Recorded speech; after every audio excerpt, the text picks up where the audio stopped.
question. It's also very important when you talk about Candace from 10 years ago. The idea that you did something 10 years ago, which you would no longer agree with, is one thing. But the second thing, to come along to the conclusion that you now have no value to add to the world would be massively unfair, right? Everybody changes, and that's fine. I'm not the kind of person who's going to sit and apologize for his past. I believe all's well that ends well. I believe we're humans and we grow and we learn.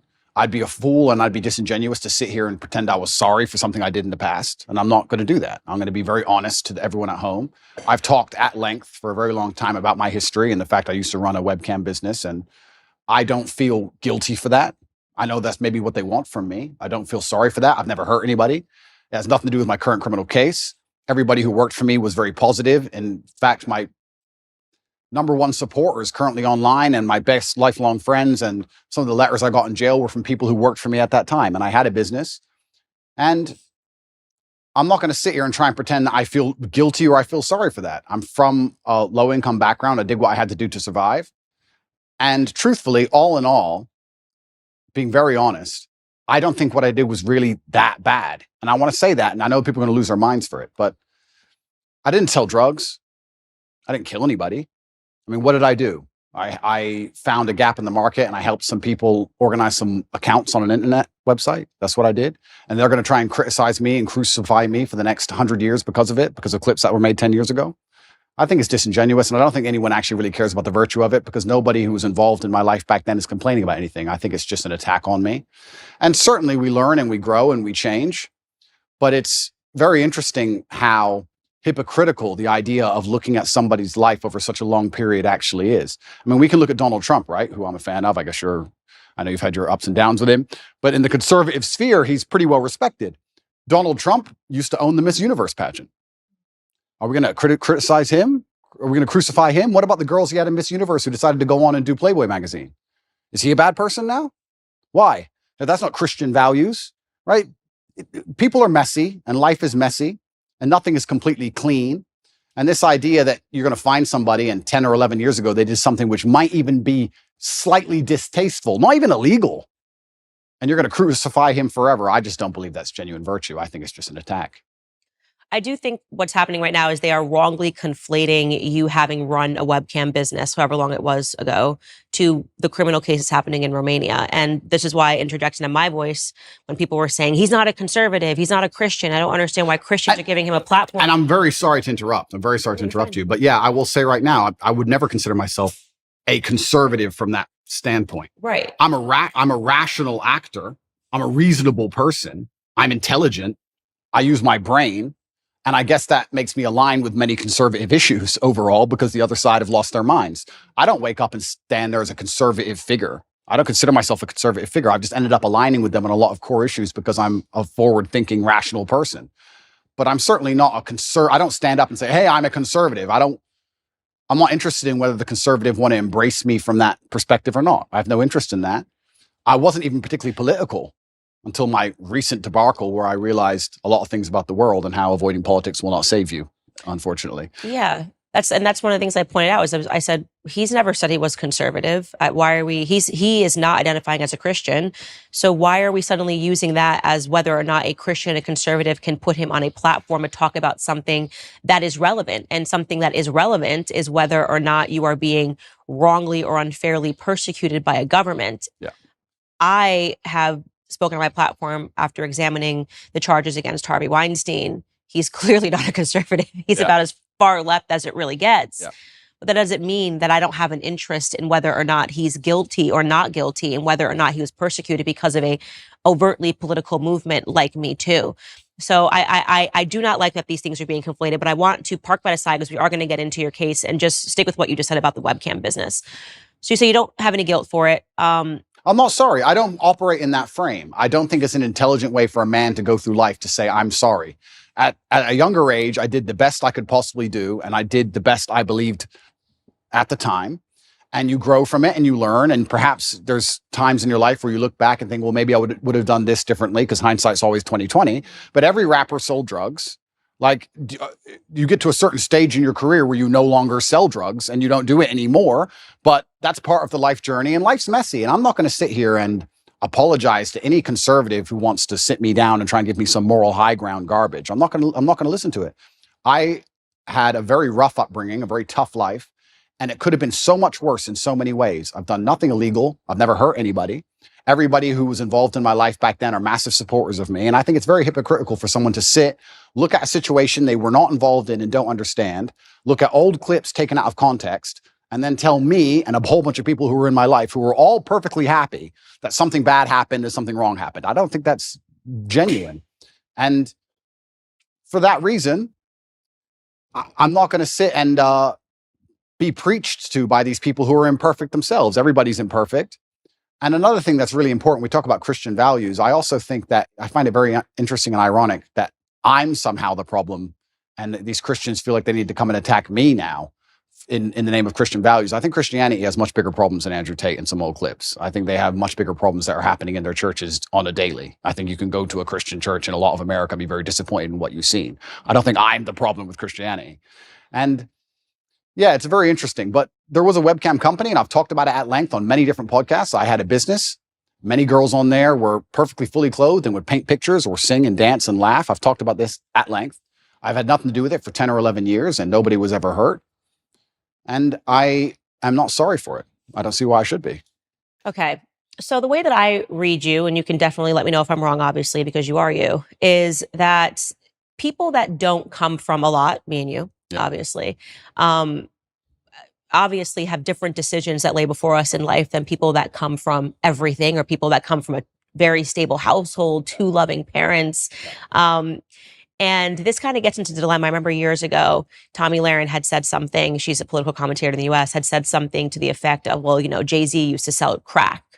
And he sort of laughed. And he probably did. And he did. And he sort of laughed this off. And I remember looking at that because I looked up to Jay-Z's music so much, you know, and I looked up to him because it made it possible for me to change my circumstances. You're looking at this guy who comes from nothing. He came from the projects. He sold drugs, and then he doesn't have to sell drugs anymore. And he's now talking about ideas and talking about business. So I was able to more closely understand and go, okay, I can actually climb out of these circumstances, even though I wasn't born, you know, with a ton of wealth and a lot of opportunities that some people were. And I think it's very difficult for people that don't come from nothing to understand that, and they're so sure that if they were in desperate circumstances that they would still never do anything. But this is their massive mistake, and you're right, but this is their massive mistake. The reason I have such huge affinity with the youth of the world today, especially the masculine youth, is one, because a lot of them are disenfranchised, which is one conversation, but two, also the reason my reach is so global, the reason I have so many fans in Slovenia and Southside Chicago, and I've had kids from Ulaanbaatar come up to me, Mongolia, all around the world, is because I speak to the disenfranchised, and part of that is always going to be, or is going to involve, financially disenfranchised. I'm someone who comes from absolutely nothing and made himself into something. And unfortunately, there's a rocky road sometimes, like you just described with Jay-Z, to get that done. But if I would have been born into a perfect family, like you said, two loving parents, family was rich, white picket fence, and I was saying all the same things, then they wouldn't have the same affinity. So if you look at even a lot of superheroes, you look at Batman, he's a flawed person. And I think the reason I'm seen as a hero and the reason I have the fan base I have is because to a degree, I've always been a flawed person and I'm not a perfect human and I don't want to be. And I think that actually adds a lot of credibility to my character as a whole, that I've become the kind of person who believes he can add value to the world. And just like you said with Jay-Z, he changed. And the biggest thing for me personally, though, truthfully, and I want the whole world to understand this, I've been forensically analyzed by multiple different federal agencies from different countries for the last 17 months, analyzing every aspect of my entire life across the last 10 to 15 years. And what did they find? An old YouTube clip? That's the worst they could find. No sexual perversion, no drugs, no genuine criminal acts. They found something semi-immoral in a YouTube clip. And I would actually challenge anybody who wants to throw stones at me to go through the same level of scrutiny I have been under. And let's see what they find in your life. Because I guarantee anyone who's watching this right now, you sit there, you have a secret in your closet. You have a skeleton that you don't want anyone to know about, and they would have found it. So what's the worst thing that they found about me, considering I've been the most attacked man in the world for 17 months? An out-of-date YouTube clip? An out-of-context YouTube clip? Is that the worst? I think it's crazy that people aren't even sitting there and going, okay, this guy's been absolutely attacked and from every single angle, and this is the worst they could possibly drag up. Right. No, I agree with you. So the question I would ask you, though, because obviously you've moved away from that business, the thing I find to be the most interesting about you is that younger boys Yep. love you. Yes. They absolutely, like the 12, 13-year-old, 14-year-old. I have not come across a 12, 13-year-old boy who's not just an Andrew Tate stan. Yeah. And I think it's remarkable. It gives you a lot of power. And I think this is perhaps the interest that a lot of people have in you is, what are you going to do with this power, right? You have all of these boys, they believe in you, they stand up for you. And that is why it becomes important to state, I'm not sorry that I lived this. I don't think I would say that I'm sorry for anything decisions that I made when I was young either, because this is the deck of hands that I was given. What do you want me to do? Yeah. But at the same time, I do try to, now knowing that I have such a following of a lot of young ladies that follow me, say like, listen, I did the idiot stuff, so you don't have to. Power and responsibility go hand in hand. And that's the thing that's so interesting. These out-of-date clips, and they want to talk about these things from 10 years ago. At the time when I was talking to camera, those videos were made for private circulation initially. Secondly, I wasn't trying to educate the world on anything back then. I didn't have the kind of power and influence I have back then. The way you say something to a video which has 50 viewers has to be different than the way you say something to a video that has 50 million viewers. Mm-hmm. Power and responsibility absolutely go together, and I understand that very well, and I understand the power I have. And I do believe I'm now an absolute force for good in the world, and I'm far more careful with how I'll project myself with certain ideas. Absolutely agree, completely. But that's the thing that's even so crazy about all of it. These old videos that everyone's so concerned about wouldn't even circulate if my haters weren't constantly trying to use them against me. They'd be disappeared into the history of the internet. I don't know where these things come from. I don't know where they were found. I don't know where they are. It's kind of crazy. A lot of people are making all these constant attacks on me, and I don't watch a lot of it. I'll have to be honest with you, Candace. I don't watch all of it. But a lot of the videos are so outdated. The only reason they even exist now is because my haters are so desperate trying to take me down. They don't have any concern for them being seen because they wouldn't be circulating them otherwise. Mm-hmm. So yeah, absolutely. Power and responsibility go hand in hand. And I do believe that I now have a huge platform. And with young boys, they're exceptionally interested in my case. I do believe to a degree I'm an anti-hero. I do believe to a degree that the harder I'm attacked, the more credibility is given to me in the eyes of my fans. I think that they see, everyone's out to get this guy. Everyone was out to get Batman. This kind of feels that way. And I do try and lead everyone down a good path and say extremely positive things. And I don't think anybody is finding any clips from the last 5 to 6 years which have anything negative in them. Right. I think you've changed. That's why I say over the last 5 years, I think there's been a seismic shift. And speaking to boys, the younger boys, I think one of the things that they're really suffering from, I get tons of responses rather unexpectedly whenever I talk about the topic of pornography on my show. And it's one of those things that, again, if you found Candace 10 years ago and you asked me about pornography, and by the way, this was actually implanted into my head from a health school, like from health education, where they would say pornography is healthy, people should watch pornography, people should engage in pornography, it's okay if you're in a relationship for you to watch pornography. And then I had a huge wake-up call when I spoke to Tim Ballard, he runs Operation Underground, and then I realized how closely pornography is related to human sex trafficking. Real sex trafficking, not TikTok real sex trafficking. And yeah, we should talk about that because they are kind of stretching the definition of sex trafficking in your case. I've taken a look at it. And what's remarkable to me is the amount of young men, and I would say from the ages of 18 to 35 that write in and say how much they're struggling with porn, how much they're struggling with pornography addiction, how they feel that no person is talking about the ills of pornography. Yeah.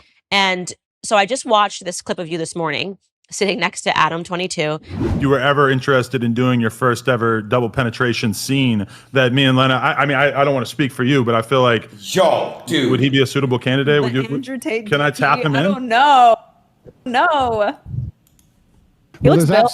Can I fill in real quick, Andrew? You're out. Aiden, we canceled you. You're not in this conversation anymore. Fair enough. Go ahead, Andrew. Would you double penetrate her, bro? Would you do that, Andrew? Go ahead. Finish the answer question. If all pop together, is that chill? There's absolutely 0% chance of that happening.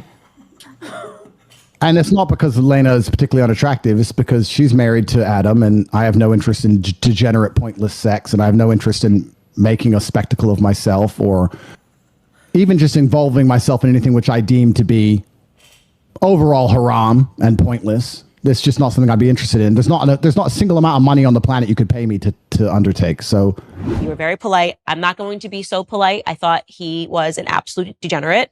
And I mean that. The idea of having a woman making the vows that you make in marriage and literally offering her body as he did to you was a form of degeneracy. And you were being very nice and measured. And I think that for that moment, that was the best thing that you possibly could have done because she looked quite vulnerable. Yeah. Lena, I think is her name. Yeah. But how do you reconcile that now, right? You're in a circumstance like this. You're being polite. You did say I'm uncomfortable. You did say that I would never do this. And I think that was really important for you to say. But you're not the same person. I mean, how did you? Yeah. Even reflecting on it. It's so disgusting. He offered you his wife. It is pretty disgusting. And it's also pretty misogynistic because he didn't ask her. He No. offered her. I felt sorry for her, so I was very measured with my conversation with them because I felt sorry for her. I could tell she was nervous. She was swinging on the chair back and forth. She didn't want to be there. She felt extremely nervous. And I think that only a coward would berate a very nervous, very scared woman, even if she did something which I personally disagree with, even if I think Adam is personally, he doesn't align with my morals, because she was so nervous and because she was so almost afraid she looked. Mm-hmm. And I think she expected me to go at her hard. So I just felt sorry doing it. I just didn't, I couldn't find, maybe I'm getting soft in my old age, but I think she knows what I think, and I think she knows what the world thinks. And I think if I go at her too hard, it's just going to break her. And I don't really like the idea of her, turning off the camera and bawling her eyes out. I think that God will teach her the lessons she needs to learn from her experience, both positive and negative. And I think that's God's job to do and not necessarily mine. But yeah, it was certainly uncomfortable, and it shows how degenerate the world is becoming. And pornography as a whole is simply just, I think it's an effect. I think it's a tool which is used to ensure that the male populace stays as docile as possible. Mm. I don't think that any of the things that are happening to the male population are accidental. I think that keeping us as docile as possible is very interesting for the people who are in charge of the world, because we're the warrior class. At the end of the day, it's going to boil down to the men who are going to stand up and actually do something about anything at some point in time. So I think they like the idea of us being docile. And I mean, how much more docile can you get than a man sitting there looking at a screen, not even want to reproduce for real because he's just staring at a screen? And I think that's just a next stage in the slave mind. And it's everywhere now. Whereas, and this is something that my husband says, he doesn't have any social media because he's like, Instagram is pornography. I open my Instagram and I've got Emily Ratajkowski's butt cheeks. Yeah. And I'm not a man, so I don't have that same biological reaction to seeing it. But I can only imagine how difficult it is for a man when you open an app and you've got Kim Kardashian offering her body to Emily Ratajkowski.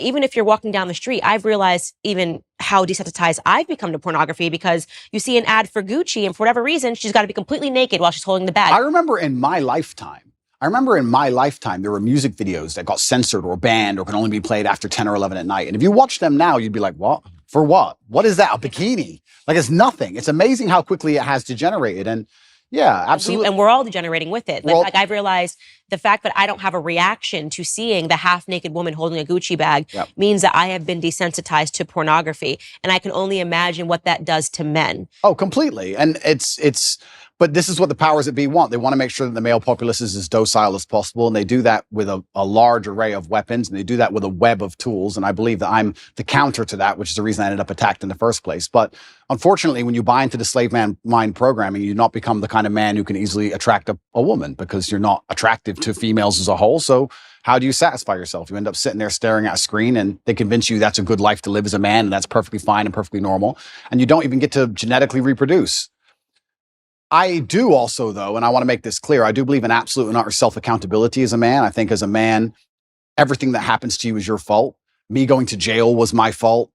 Me being attacked online was my fault. If all these bad things that happened to me, I will take responsibility for, even if I believe they were unfair or unjust. And I think that any man who's going to sit there and say, I'm struggling, he also needs to wake up and understand that if you're going to truly struggle to not click on a website, then you're going to deserve the terrible life you're going to live. And the devil or the matrix or whoever you want to call them are going to fill your life with temptations. They're going to fill your life with easy way outs that they're going to want you to take, because the good road is usually the hardest road. And if you're going to continue to fall for them, then you're going to have to suffer the consequences of that. So it's double-edged. It's certainly difficult that pornography is everywhere and men are struggling with it. But to me, what's even more upsetting is that these men don't have enough fortitude and enough mental strength to wake up and say, I'm better than that. Okay. But this is the thing, right? So I'm about to get started, Candace. Good, get started. This is the thing. But this is the thing, right? So when you attack a man's mental fortitude on one issue, you attack it on all issues. This is why it's done purposefully. to resist a slave mine, you need to be able to resist in the first place. How can you resist a slave mine if you have no physicality, you have no willpower, no ability to mentally resist anything? Well, then what you're going to end up doing, you're going to end up eating the bugs and watching the porn and sitting in front of your computer. And that's what they want from the people. So I think that it's actually all very interconnected. People come at me with the porn problem and I get the same thing. Guys say to me all the time, hey, what are you going to do? What should I do? I struggle with pornography. And I say, that's because you have nothing else in your life in order. If you were in good physical condition and you had the money you were supposed to have and you had the mentality you were supposed to have, you wouldn't need it. So the reason you're so addicted to porn is because everything else in your life is a failure. And yeah, it's certainly a complicated issue. It's a difficult one. And this is why they fear male agency so much, because when men truly wake up and decide to be the best versions of themselves, they're hard to control because all these control mechanisms fall by the wayside. They don't want the porn anymore. They don't want the antidepressants anymore. They don't want the garbage anymore. And now you have a whole bunch of men who actually want truth and honor and respect, and they want to live for something. And then what are they going to live for? They're going to want to be brave. They're going to want to do the right thing, regardless of how dangerous it may be for their own personal circumstance. And that sounds like a difficult population to enslave. And that's what's scary. So how do you reconcile, first off, how long ago was your webcam business? Yeah, so I stopped having any involvement with it. I think 8 to 9 years ago, I stopped. It was a long time ago. It was at the early stages of the internet. And I'll explain it one more time for people. I've explained it already at length, but I'll explain it from the beginning. I had a company. I was fighting at the time. And on a side note, I actually want to make this clear. We talk about things people have done in the past for money. I beat people up for money. I hurt people for money. I don't often tell people this, and I think it's the first interview I've mentioned it in. There's a person who can never walk the same again because he fought me. I've had 87 professional fights, and I did my best to kill people. You're going to sit here and talk about what I did for money. I literally hurt people for money. And I'm not a perfect person. I'm not sorry for my kickboxing career or my cage fights. I'm not sorry for any of it. I had bare knuckle fights. I'm not sorry for any of them, right? I was a person who had to pay the bills. I lived the life I lived. I used the tools I had. And I ended up opening a webcam company where girls would sit on a laptop and they would talk to guys on the internet for money. That's what they would do. The girls would sit there fully clothed or a bikini. Some of them would paint pictures. Some of them would sing songs. It's very similar to Twitch is now. Twitch is almost more sexual than the sexual websites were back then. I helped the girls set up accounts. We worked together. I helped them become as popular as possible. And everybody made money and everybody was happy. And nobody is complaining about it. Nobody's upset about it. None of the girls who worked for me are upset about it. The government aren't after me for it. It's perfectly legal. Nothing's wrong with it. There's just a whole bunch of people who now think that they can take the moral high ground against me because I previously ran this company. And I think I can anticipate the question you're going to ask. How do I reconcile with the fact that I used to produce pornography or degree pornographic content? Now men are writing to you like, how do I? And now men are trying to escape it. Yeah. That's a really good question. There's a few different ways I can answer that question. I think the first way I'll answer it is if you own a liquor store and an alcoholic comes in and you refuse to sell him alcohol, does he stop being an alcoholic? No. He just goes and buys from someone else. So that's the cop-out answer. The cop-out is, well, these people who are addicted are always going to be addicted regardless of whether I did it or not. So that's the cop-out answer.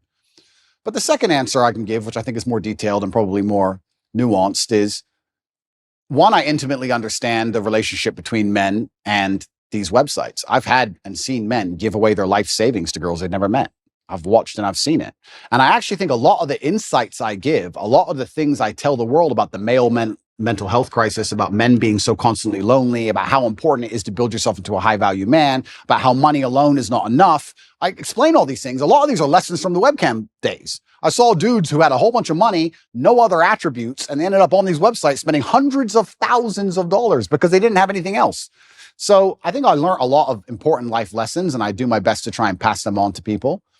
But I guess also, and this is the final answer I want to give about this whole subject, is that I do think I can take the question you're asking and reverse engineer it and use it against the people who are trying to attack me for it.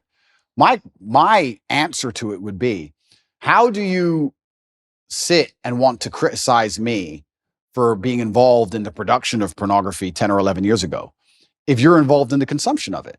Because you're creating a market for it.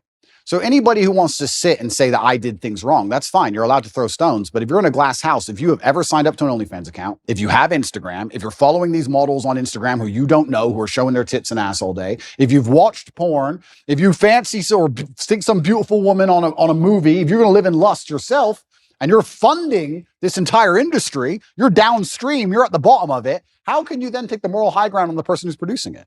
That doesn't make sense to me. So if you've totally abstained from pornography your entire life and you've never looked at it ever, and you've never been involved with it ever, and you're a perfect person and you want to come along and say what I did was wrong, that's fine. But I don't think most people who are complaining can even say that.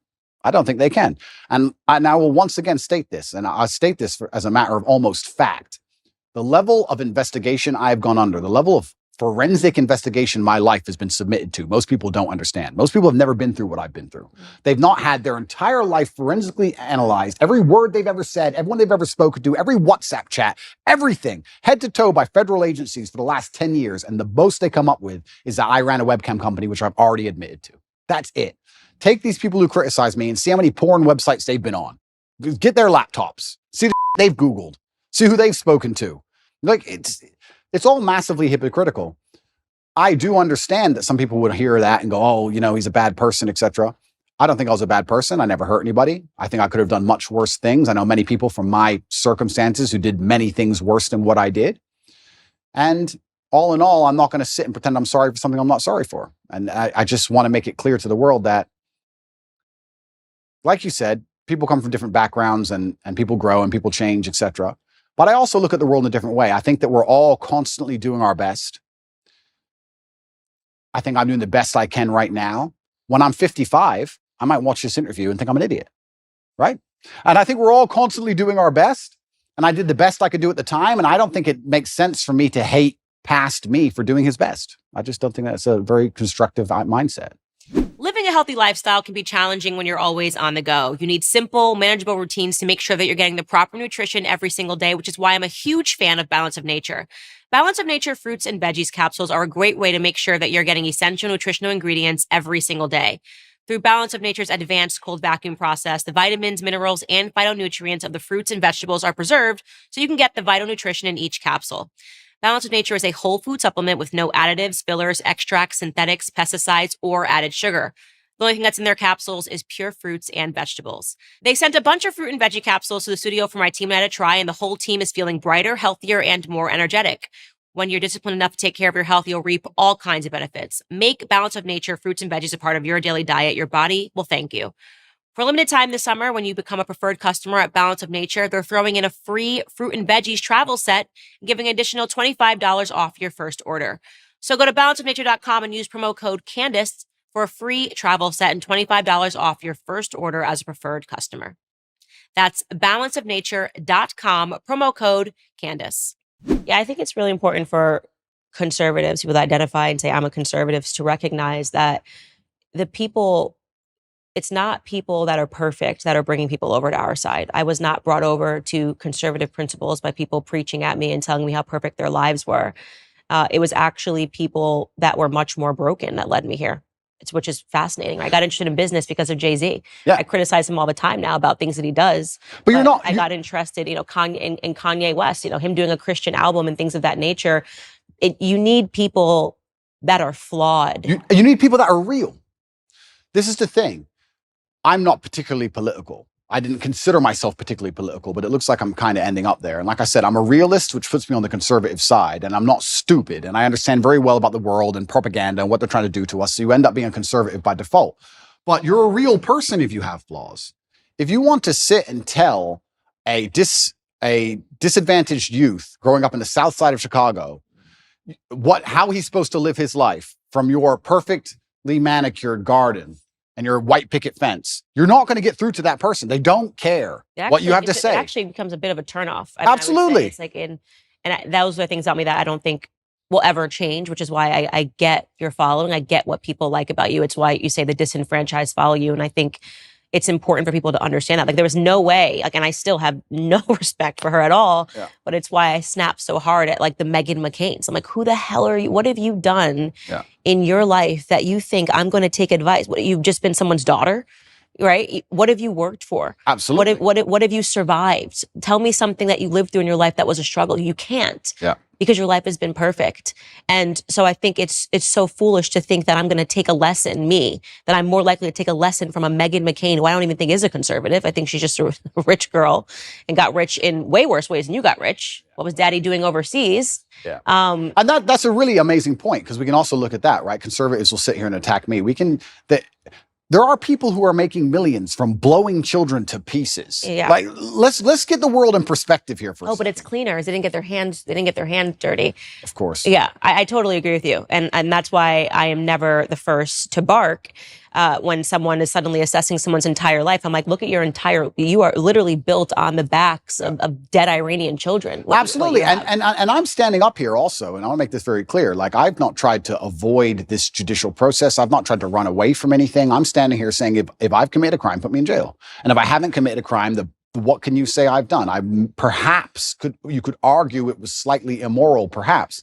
But I also, to a degree, maybe I'm a libertarian. I think if 20 people or 30 people get in a room and they all agree to do something and it makes them happy, then they should be allowed to do it. If nobody's hurt, nobody's upset by it, then they should do it. And perhaps that does make you a libertarian. If 30 full-grown men decide to go into a room and be gay and they want to be gay, then they should be allowed to go be gay. You're 30 men, you're not hurting anybody, it's what you want to do. If you want to wear red t-shirts, wear red t-shirts. If me and my brother had 30 people, we all got together and everyone made money and everyone was happy, who's others to come along and criticize and say people are victims, people are upset, this is wrong, this is bad, etc. So, yeah, you're completely right. It's amazing how people throw stones and how imperfect everybody is, truly. And I think the best thing you can do as a man is obviously learn your lessons from your life and try your best to pass them on. I feel like I'm doing that to the best of my ability. But also, another thing that conservatives is going to blow their minds, is going to really upset them. What they don't understand about especially the strength of my message is that to especially the young boys of the world, I'm cool. I'm cool. And I know they think that doesn't matter, but if you want to sit behind a desk and go, the Republican Bill 304, you're a dork. So no one gives a shit, right? You're a nerd. I've got the big cars and pretty women and I live the lifestyle. If you want to really capture the youth of today, you need to get some kind of affinity with them. They need to at least want to be you to a degree. You need to at least be their hero to a degree. This is where liberalism wins. I don't think a lot of conservatives understand that liberalism's sexy. You do drugs, you run around, you burn stuff. It's cool. You get a party. Because what do conservatives do? Stay home, stay home, stay home. It's boring, right? At least what they don't understand is that conservatives will sit there and go, he's a terrible role model because he has all these pretty girls in this fast car and he's a materialistic. That's the reason I can actually help the world. That's the reason young boys will listen to me. You said it yourself, 14, 15-year-old boys, they'll look at my life and go, okay, I want to listen to this guy. They don't want to listen to me if I sit behind a desk and read Republican Bill 308. I don't read that crap. I don't know. And they don't care. I agree with you. I mean, I think one of the criticisms that I faced was that I care too much about culture on my podcast. I'm like, culture is interesting. Culture is what is changing minds and changing hearts. 100%. So if you don't want to compete with liberals in the cultural space, then what are we doing this for? 100%. Right? What do you think the young kids, do you really think that they're, like you said, following a Senate bill that just hit the desk? Or do you think that how you convey that to them and how you're talking about ideas actually matters and culture matters? And it's something that conservatives gave up many years ago. And they wonder why they lose. And then we call it... Trump was cultural. Trump was cultural. Yeah. Trump was fake news. Yeah. Trump was a hero. And to be a hero, you have to be attacked and you have to be an imperfect person. And that's the reality of the world. And culture is super important. And you're right in regards to conservatives giving up. I'm trying to think of conservative culture now. I mean, I like to think that we're making degeneracy unpopular. I like to think that there are some good voices out there that is making God cool again. I actually like to believe the pendulum is swinging. I do believe it. And I see it online. And it's a combination of so many small things coming together almost in perfect timing. But it is cultural. You need a cultural shift that moves away from this insanity. And you're right. If you just want to sit there and just preach, nobody's going to be interested in it. And I also think that especially in the masculine realm, I can't talk for being a woman, but I can talk for being a man. In the masculine realm, we certainly like to see people lead by absolute and utter example. Because traditionally, we would be following our commander or the man we respected into war. So we'd like to know he can at least fight. You like to see he's at least brave. You like to see him lead by example. And I think especially if conservatives want to win the culture war, then they need to lead by example. If you're going to be a conservative preacher and you want to tell men about how they should live their lives, you should be as strong as possible. You should look in shape. You should be big. You should show you're motivated, you're disciplined. You should absolutely, of course, we all have vices, but you should be very disciplined with your outlook. You should make it very clear to the outside world that what you've done wrong, what you haven't done wrong, you should take accountability. I think you need to lead by example. I don't think you can preach to men. I don't think you can preach to young boys. I think that's the reason why they don't do so well in school in general. I don't think that's the reason why they're disenfranchised. I think you need to just lead by example and let them follow. And I feel like I'm kind of doing that. by just standing up and saying, no, this is who I am, and I'm unapologetic for it, and this is what I've done, and this is what I intend on doing, and I'm going to try and save the world. So I want to shift gears here and talk about your dad, because I'm quite fascinated by your dad. He passed recently. Yeah. How many years ago? 9 years. 9 years ago. Yeah. But wow, just wasn't at all what I was expecting. A chess champ, served the country. His name was Emery. Yeah. Really interesting to talk about just, I guess, your upbringing with him as this chess champ. How did he get into chess? Yeah, I do believe I had the best father on the planet. A lot of the things I regurgitate are regurgitated from him. A lot of the things I say, he literally said to me line for line. I believe that he was very morbid in his approach to life, and he wanted me to understand that he will not be here forever, and he wanted me to understand that when he is gone, I had a duty to fulfill. He talked about dying a lot, which I guess is kind of unusual, but he would, even though he was relatively young. He died when he was 58.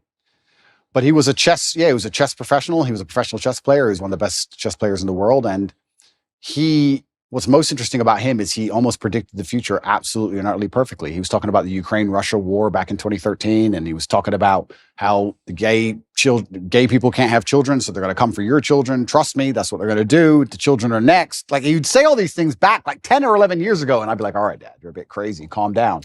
But I guess when you're a chess player, you see the future. And he raised me with absolute accountability, and he certainly raised me and Tristan to be. He understood what the world expects of men, and he raised us to be strong.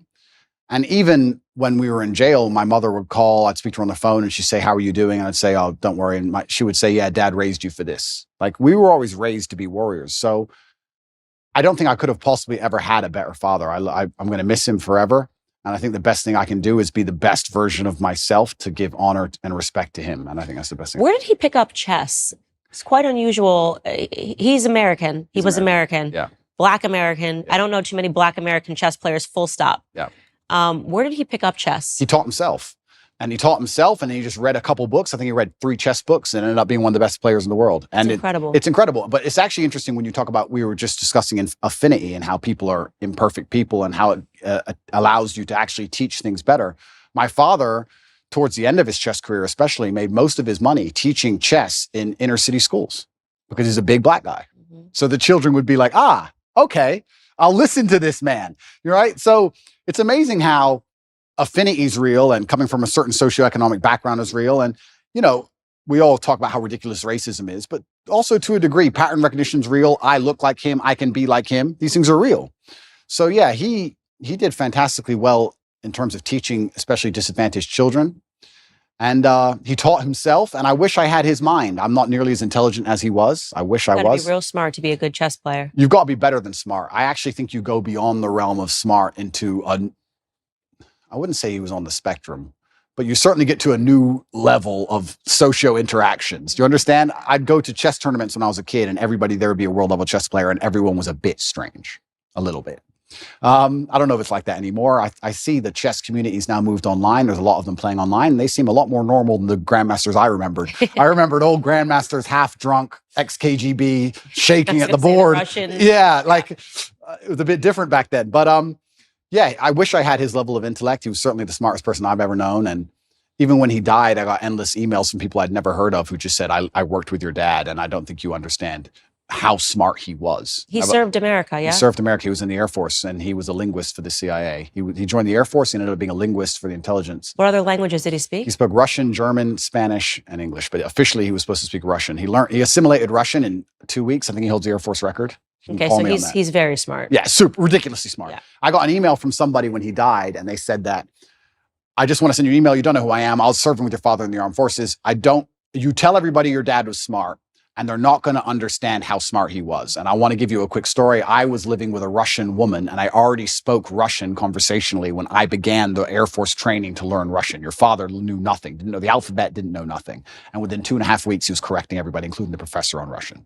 Yeah. So like he just read the dictionary. I saw my dad sit there and read a dictionary, just read it. And that was it. Yeah. It's like photographic memory. Like he was on a spectrum. Yeah. Something else going on. Yeah, something else. Little X-Men. Andrew Tate was his name, and everyone called him E.T. Yeah. He was tough on you. E.T. He was certainly tough on me, and I can't express enough how grateful I am for that. we live in a world now where I'm going to say that my dad hit me when I made a mistake, and everyone's going to lose their minds. And they're going to pretend I was somehow abused and that somehow my childhood was terrible. And I could not if he was come down to earth today, I would shake his hand and say, thank you for absolutely everything you gave me, including discipline, including understanding that in the harsh realities of the real world, there is a line. And if you cross that line, violence appears. That's the unfortunate reality of earth. There's a line. And if you cross it, violence will appear, either from a cop or from a guy on the street or from someone you don't like, or even a friend will turn on you, whatever. There's a line that shouldn't be crossed. And I learned that from a very young age, and I'm very thankful for that. I'm not sitting here saying a kid should be abused. There's a difference between abuse and discipline. Of course, everyone with a brain understands that. But he was extremely tough on me. And if I could change anything about my childhood, I'd only wish he was tougher. Because life's tough. Life's hard. And I think that the best thing you can possibly do as a man is prepare for the endless difficulty that's going to come your way. There's no way out as a man. You're either going to have a very difficult life to become somebody important, or you're going to suffer the difficulty of being invisible. What do you want to do? You want to be invisible and just hide and work in Starbucks and never have a girlfriend who truly loves you and nobody care if you live or die? Or do you want to go out there and be top G and be the most famous man in the world and have government agencies trying to lock you up for no reason, putting you in a dungeon? You have to make a choice. It's going to be difficult either way. So I think if you have a son and you're not preparing him for absolute difficulty, you're doing him a disservice. I think that's what has to happen as a man. And I've said this many times before, but I'm going to say it again. I don't think many people understand exactly how competitive the masculine world is. Men are constantly in competition with each other. We always have been. We used to go to war and fight and kill each other. I guess in some places we still do. Maybe that's calmed down a little bit. But in the masculine world of today, everybody is constantly competing for everything. The car that you want, other people want. The woman you want, other people want. The house you want, other people want. You're competing to have all of it. And how do you do that? You do that through status and money and influence and power. It's war. I don't think many women realize that when two men even meet each other for the first time, it's like an unspoken, maybe tiny bit at the back of the mind. There's a tiny analysis of, could I fight this man? Yes. That's real. It's super real. You go up and say, hello. He's more than a one-punch issue. Oh, he's one punch. He's one punch. He's 3 or 4. That's the reality of the masculine world, because we've evolved, if you believe in evolution, but my views are mixed, but we've evolved to be in this position where we're constantly analyzing possible threats, and we're constantly analyzing people who perhaps are on our team or snakes, etc. And I think that not many people understand exactly how brutally competitive the masculine world is. And I think the worst thing you can do for a son is just to raise him in a bubble. My dad, I'll say it here, people lose their minds. My dad used to just randomly push me over. I'd be like 3. You just said, not hard, but just get up, boy. Okay. And mom would be like, why are you doing that, son? He's like, you get pushed over. That's life. My mom hated that she did that to me. But yeah, I can give him nothing but praise. I'm really so thankful I had the upbringing I had.